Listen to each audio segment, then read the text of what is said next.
ఏపీలో మరో భారీ పరిశ్రమ ఏర్పాటు కాబోతుంది. ఉత్తరాంధ్ర ముఖ చిత్రాన్ని మార్చేలా దేశంలోని అతిపెద్ద green field integrated steel plant ఆర్సెల్ఆర్ Mittal Nippon steel India సంస్థ ఉక్కు కర్మాగారానికి అనకాపల్లి జిల్లా నక్కపల్లిలో సీఎం చంద్రబాబు ఇవాళ శంకుస్థాపన చేయనున్నారు. 1,50,000 కోట్ల పెట్టుబడితో దీనిని నిర్మించనున్నారు. ఇక భూమి పూజ కార్యక్రమానికి డిప్యూటీ సీఎం పవన్ కళ్యాణ్, కేంద్ర మంత్రులు కుమారస్వామి, రామ్మోహన్ నాయుడు, భూపతిరాజు శ్రీనివాస్ వర్మ, పెమ్మసానితో పాటు పలువురు ఏపీ మంత్రులు హాజరు కానున్నారు. ప్రపంచ దిగ్గజ కంపెనీలైన ఆర్సెల్ఆర్ మిట్టల్, నిప్పన్ స్టీల్ కంపెనీలు ఈ భారీ ఉక్కు పరిశ్రమ ఏర్పాటు చేస్తున్నాయి. 2029 నాటికి ఉత్పత్తి ప్రారంభించి 2033 నాటికి పనులు పూర్తి చేయాలని లక్ష్యంగా పెట్టుకున్నాయి. ఇక ఈ పరిశ్రమ ద్వారా 1.25 లక్షల మందికి ప్రత్యక్షంగా, పరోక్షంగా ఉపాధి అవకాశాలు కలుగుతాయని అంచనా. 2,164 ఎకరాల్లో 2 దశల్లో దీనిని నిర్మిస్తారు.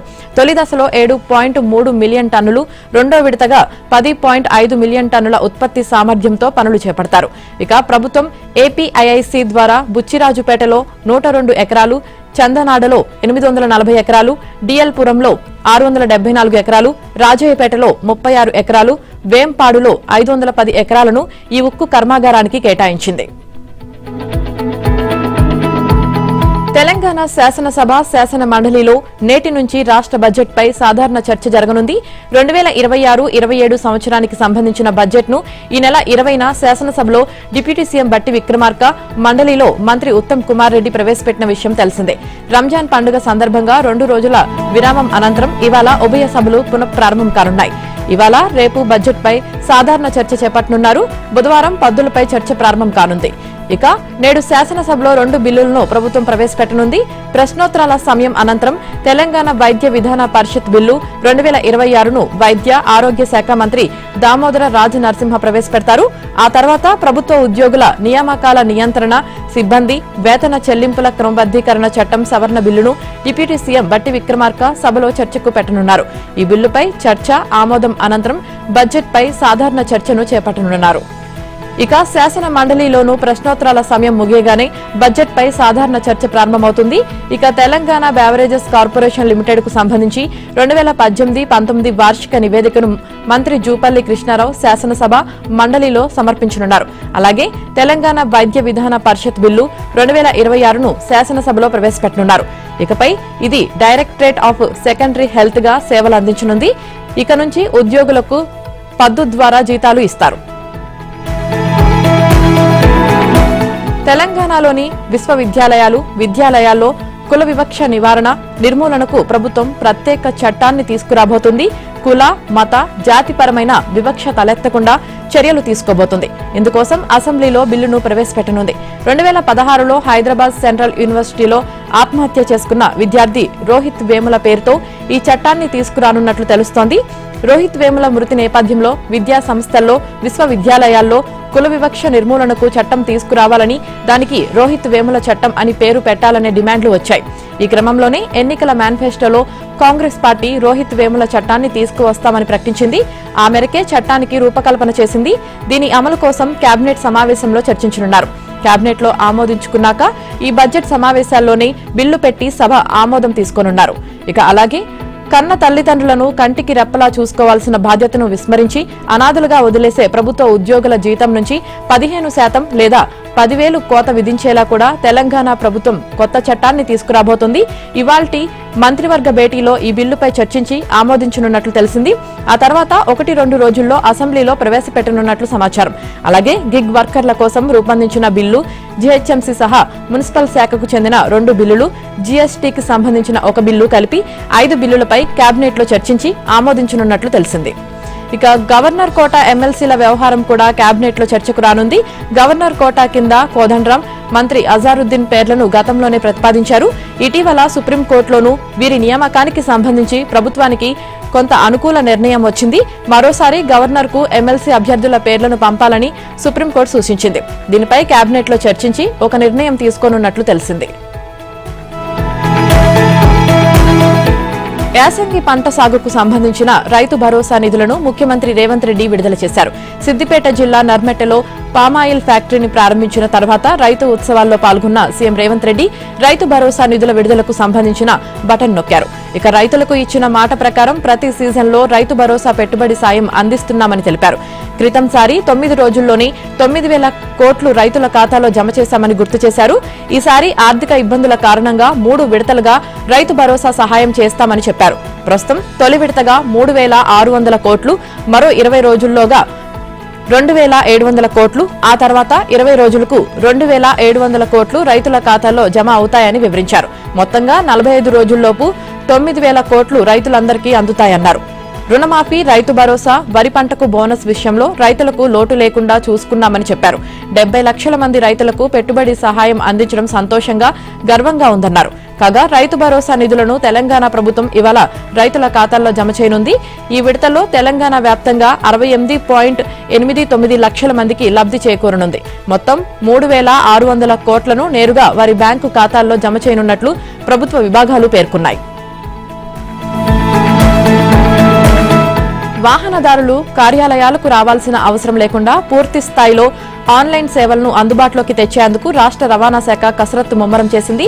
నేటి నుంచి కేంద్ర రోడ్డు రవాణా, హైవేస్ మంత్రిత్వ శాఖ పరిధిలోని వాహన్ సేవలను వినియోగంలోకి తీసుకురానుంది.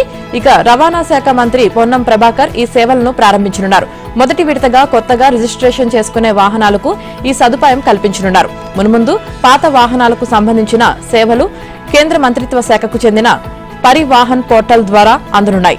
ఇక వాహన్ సేవలు అందుబాటులోకి వస్తే వాహన యాజమాన్య మార్పు, రిజిస్ట్రేషన్ సర్టిఫికేట్ పై చిరునామా మార్పు, డూప్లికేట్ ఆర్సీ, రవాణా వాహనాలకు సంబంధించిన రుసుము, పన్నులు ఆన్లైన్ ద్వారా చెల్లించే అవకాశం ఉంటుంది. ఇక మొబైల్ నెంబర్ను కూడా ఆన్లైన్లోనే మార్చుకోవచ్చు. ఇతర రాష్ట్రాలకు మారినప్పుడు వాహనాల రిజిస్ట్రేషన్ మార్చుకునేందుకు ఎన్ఓసీ అవసరం ఉండదని అధికారులు చెబుతున్నారు. నేషనల్ పర్మిట్, ఫిట్నెస్ సర్టిఫికేట్ సేవలు ఆన్లైన్లో అందుబాటులోకి వస్తాయి. ఆటోమేటిక్ ఫిట్నెస్ టెస్టింగ్ స్టేషన్లో వాహనాన్ని పరిశీలించి ఫిట్నెస్ సర్టిఫికేట్ జారీ చేస్తారు. ఇప్పటికే రాష్ట్రంలోని వాహనాల డేటా పరివాహన్ పోర్టల్లోకి బదిలీ అయ్యింది. దశల వారీగా పూర్తి స్థాయిలో సేవలు అందుబాటులోకి తెస్తామని ఓ అధికారి తెలిపారు. ఇక రాష్ట్రంలో సారథి సేవలు ఇప్పటికే అందుబాటులోకి వచ్చాయి. గతంలో సికింద్రాబాద్, తిరుమలగిరి ఆర్టీఏ కార్యాలయంలో పైలట్ ప్రాతిపదికన ఈ సేవలు ప్రారంభించారు. సక్సెస్ కావడంతో రాష్ట్రమంతా వినియోగంలోకి వచ్చాయి. లెర్నర్, డ్రైవింగ్ లైసెన్సులు, డ్రైవింగ్ స్కూళ్ల అనుమతి జారీ వంటివి పూర్తి స్థాయిలో ఆన్లైన్లో అందుబాటులో ఉన్నాయి. ప్రతిపక్ష ఎమ్మెల్యేలు ప్రాతినిధ్యం వహిస్తున్న నియోజకవర్గాలపై తనకు ఎలాంటి వివక్ష లేదని ముఖ్యమంత్రి రేవంత్ రెడ్డి అన్నారు. తెలంగాణలోని 119 నియోజకవర్గాలను సమాన దృష్టితో చూస్తానన్నారు. వివక్ష గురించి మాట్లాడాలంటే ఆనాడు కొడంగల్కు ఎన్ని నిధులిచ్చారో, తాము అధికారంలోకి వచ్చాక గజ్వేల్, సిద్దిపేట, సిరిసిల్లకు ఎన్ని నిధులు ఇచ్చామో చర్చిద్దాం రావాలని బీఆర్ఎస్ కు సవాల్ చేశారు. 10 ఏళ్లు ప్రజలు మీకు అవకాశం ఇచ్చారు, 10 ఏళ్లు మమ్మల్ని ఆశీర్వదించారు, ఎవరు అడ్డుకున్నా ఆగదు, 2029లో మళ్లీ మాదే అధికారమని రేవంత్ రెడ్డి ప్రకటించారు. నిన్న సిద్దిపేట జిల్లా నర్మెట్టలో 300 కోట్లతో నిర్మించిన పామాయిల్ కర్మాగారాన్ని సీఎం రేవంత్ రెడ్డి ప్రారంభించారు. దీంతో పాటు 50 కోట్లతో ఏర్పాటు చేయనున్న రిఫైనరీ పరిశ్రమకు శంకుస్థాపన చేశారు. అనంతరం జరిగిన బహిరంగ సభలో ఆయన మాట్లాడారు. సిద్దిపేట నియోజకవర్గంలో కాంగ్రెస్ అభ్యర్థిని ఎమ్మెల్యేగా గెలిపిస్తే మంత్రి పదవి ఇస్తామని సీఎం రేవంత్ రెడ్డి అన్నారు. ఈ నియోజకవర్గంలో ఒకే కుటుంబం వారికి అవకాశం కల్పిస్తున్నారని, మార్పు చేస్తే మంచి జరుగుతుందో లేదో చూడండి అని ప్రజలకు సూచించారు. ఇక వచ్చే ఎన్నికల్లో ఇక్కడ కాంగ్రెస్ ఎమ్మెల్యేను గెలిపించే బాధ్యతను మంత్రులు దామోదర రాజనరసింహ, వివేక్ కు అప్పగిస్తున్నట్లు తెలిపారు. సిద్దిపేటపై తమకు ఎలాంటి వివక్ష లేదని, అధికారులు కూడా నిధుల విషయంలో పూర్తిగా సహకరించాలన్నారు. వివక్ష ఉంటే ఇక్కడ పామాయిల్ ఫ్యాక్టరీని కట్టించేవాళ్లం కాదని, దానిని కొడంగల్కు తీసుకువెళ్లేవాడినని చెప్పారు. ఇక్కడున్న ఎమ్మెల్యే కోసం ఫ్యాక్టరీ కట్టలేదని, రైతుల కోసం నిర్మించామని రేవంత్ రెడ్డి స్పష్టం చేశారు.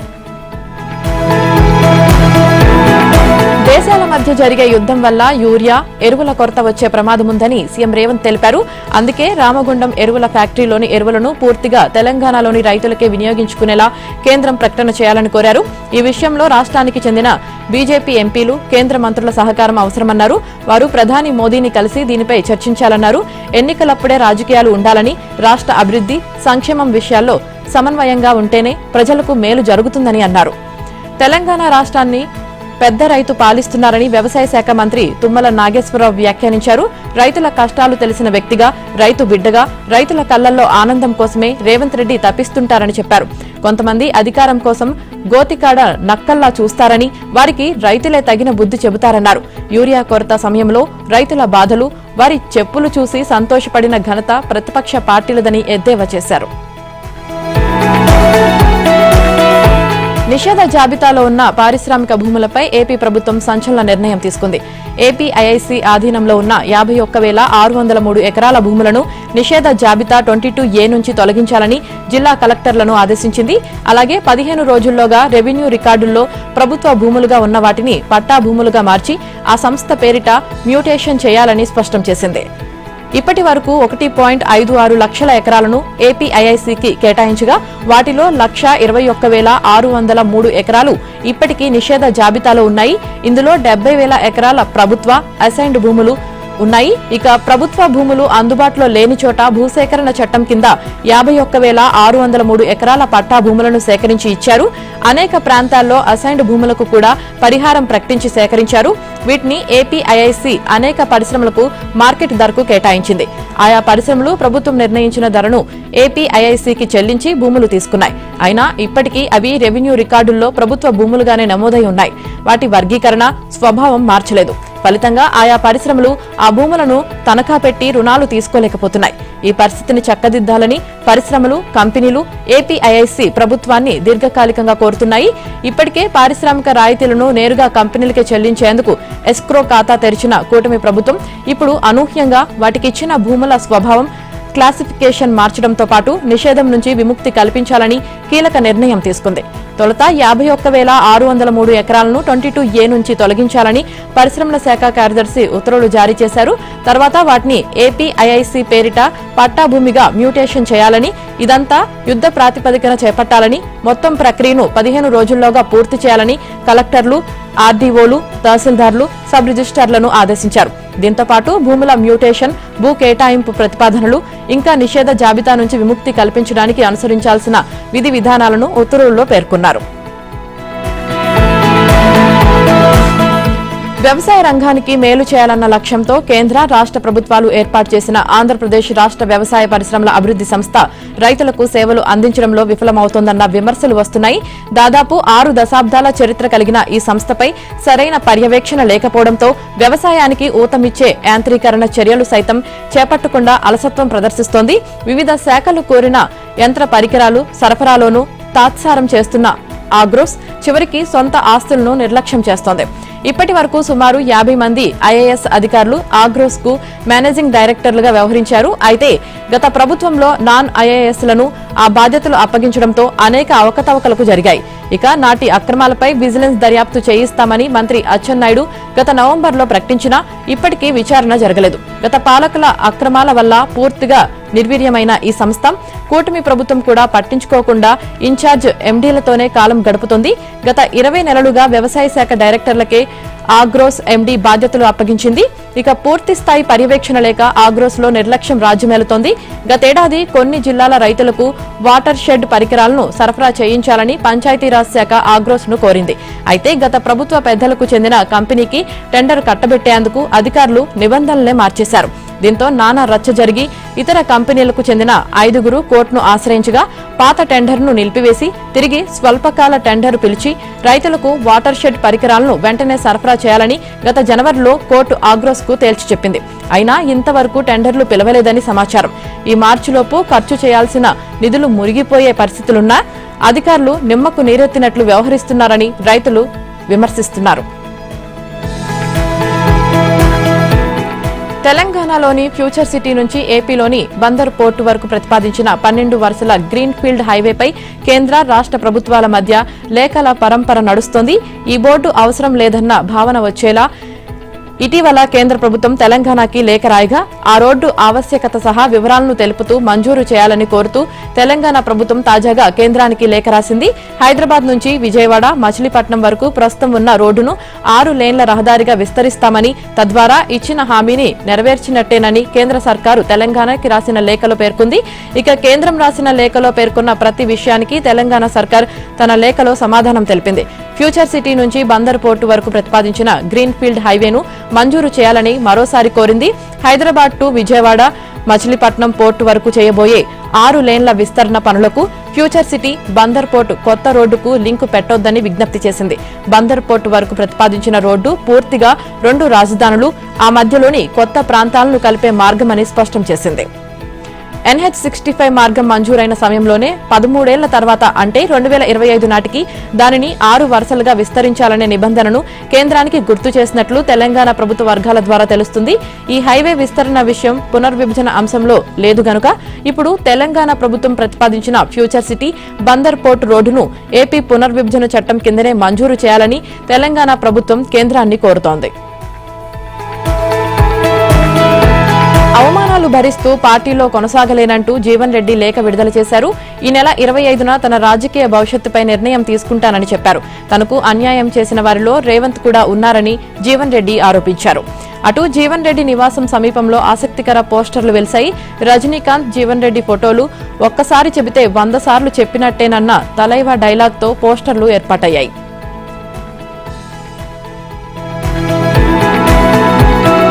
ఏలూరు జిల్లా పోలవరం ఎమ్మెల్యే చిర్రి బాలరాజు సైబర్ కేటుగాళ్ల వలలో చిక్కుకున్నారు. ఆలస్యంగా గుర్తించిన ఆయన పోలీసులను ఆశ్రయించడంతో కేసు నమోదు చేసి దర్యాప్తు చేస్తున్నారు. ఈ నెల 6వ తేదీన ఎమ్మెల్యే తన సెల్ ఫోన్ కు ఆర్టీఏ చలానా పేరిట వచ్చిన ఓ మెసేజ్ లింక్ ను క్లిక్ చేశారు. అందులో వివరాలు అసమగ్రంగా ఉండడంతో ఆయన పెద్దగా పట్టించుకోలేదు. అయితే అదే తేదీన జంగారెడ్డిగూడెంలోని ఇండస్ ల్యాండ్ బ్యాంక్లోని తన ఖాతా నుంచి 12 లక్షల నగదు విత్డ్రా అయినట్లు ఆయన ఈ నెల 20వ తేదీన గుర్తించారు. ఇది సైబర్ నేరగాళ్ల పనిగా భావించి జీలుగుమిల్లి పోలీస్ స్టేషన్లో ఫిర్యాదు చేశారు. దీనిపై శనివారం కేసు నమోదు చేసినట్లు ఎస్ఐ వి క్రాంతి కుమార్ తెలిపారు. సిఐ వి వెంకటేశ్వరరావు ఆధ్వర్యంలో సైబర్ క్రైమ్ పోలీసులు విచారణ జరుపుతున్నట్లు పేర్కొన్నారు.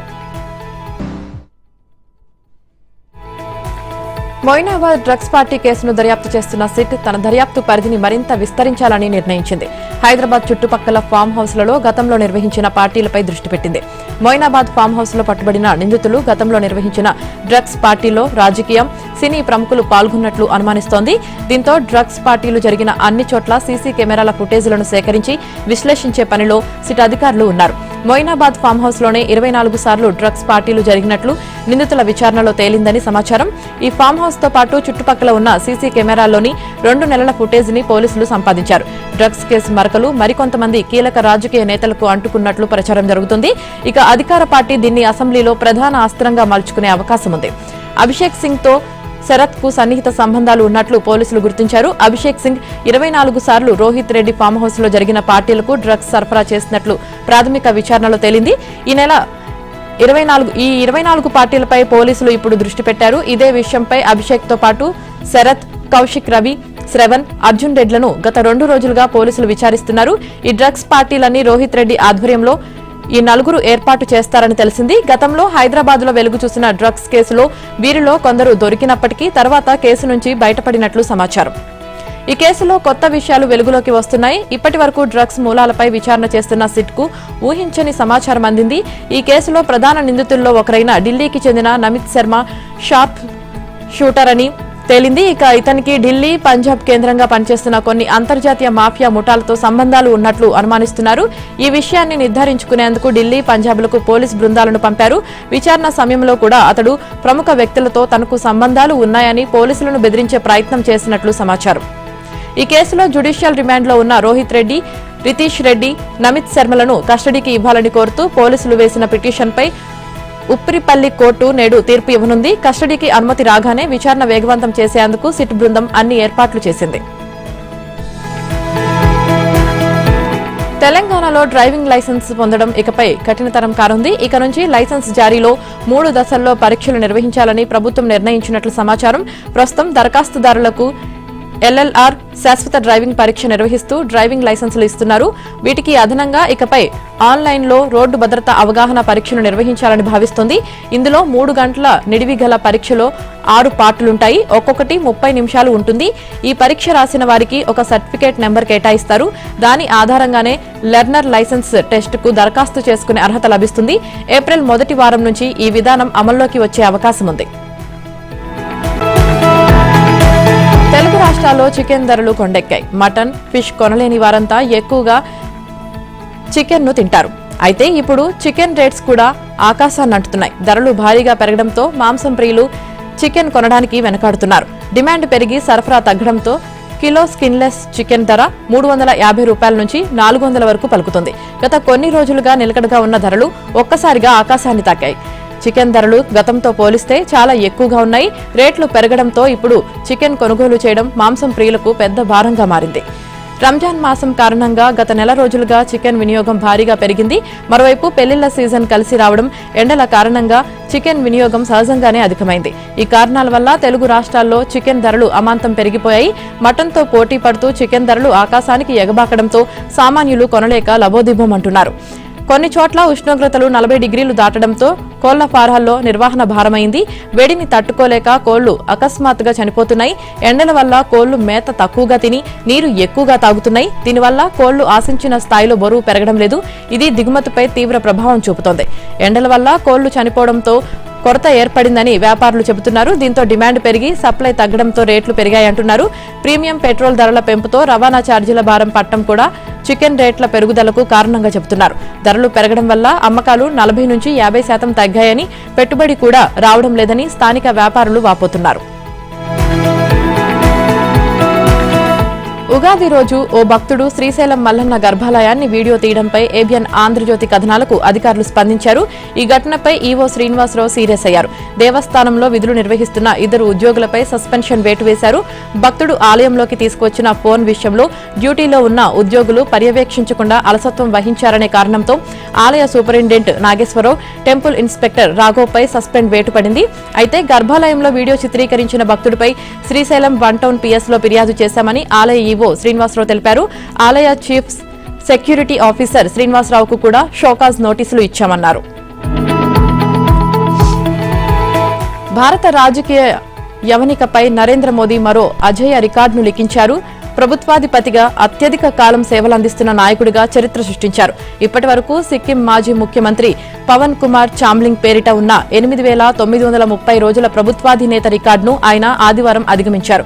మొత్తం 8,931 రోజులతో దేశంలోనే సుదీర్ఘకాలం పాలించిన నేతగా అగ్రస్థానానికి చేరుకున్నారు. ఈ చరిత్రాత్మక సందర్భాన్ని పురస్కరించుకొని కేంద్ర మంత్రులు రాజ్నాథ్ సింగ్, అమిత్ షా సహా పలువురు కేంద్ర మంత్రులు, సీఎంలు, బీజేపీ నేతలు మోదీపై ప్రశంసలు కురిపించారు.